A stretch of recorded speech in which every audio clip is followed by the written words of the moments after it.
ఇంతకుముందు బిగ్ బాస్లోకి రైతు ముసుగు వేసుకొని పల్లవి ప్రశాంత్ వెళ్ళిండు. అట్లా ఏమన్నా మీకేమన్నా ఎఫెక్ట్ పడదంటారా? నర్సయ్య తాత గొర్రెల కాపరిగా నర్సయ్య తాత బిగ్ బాస్ అగ్ని పరీక్షలో అడుగు పెట్టిండంటే నిజంగా ఈయన గొర్రెల కాపరేనా, గొర్రెల కాసిండా?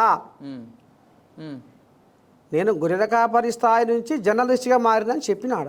ఉమ్, నిజంగా ఈయన గొర్రెల కాపరేనా అని నువ్వు ఎంక్వైరీ చేయాలి. ఉమ్, ఇప్పుడు నర్సయ్య తాత అయితే ముసుగేసుకొని రాలే కదా. అవును. నర్సయ్య తాత నిజంగానే 18 ఏళ్ళు గొర్రెల కాసిండు కదా. ఉమ్, కాసిండా కాయలేదా? జనాలకు ఎరికే కదా. నువ్వు ఒకటి కాకపోతే 100 సార్లు ఎంక్వైరీ చేసుకో. సార్ నర్సయ్య తాత ఎక్కడ, ఏ ఊరు, ఏం చేసిండు, నా ఊరు పోయి అడుగు, నా ఊరు చుట్టుపక్కల ఊర్లో అడుగు, ఉమ్, నేను ఇప్పుడు చేస్తున్న నేను ఛానల్ని అడుగు, అంతే కదా. అంతే. కానీ నువ్వు ఏది చూడకుండా, ఏది తెలుసుకోకుండా, ఏది చేయకుండా నర్సయ్య తాతని ఒక గొర్రెల కాపరి ఇట్లా ఇవి వచ్చిండో ఏమో అనేది ఎట్లా అనుకుంటావు? అంటే ఆడ నటించేటోళ్లకు ప్రాధాన్యత ఉన్నదనేది అనిపిస్తుంది. లోకం అదే అంటారు కదా.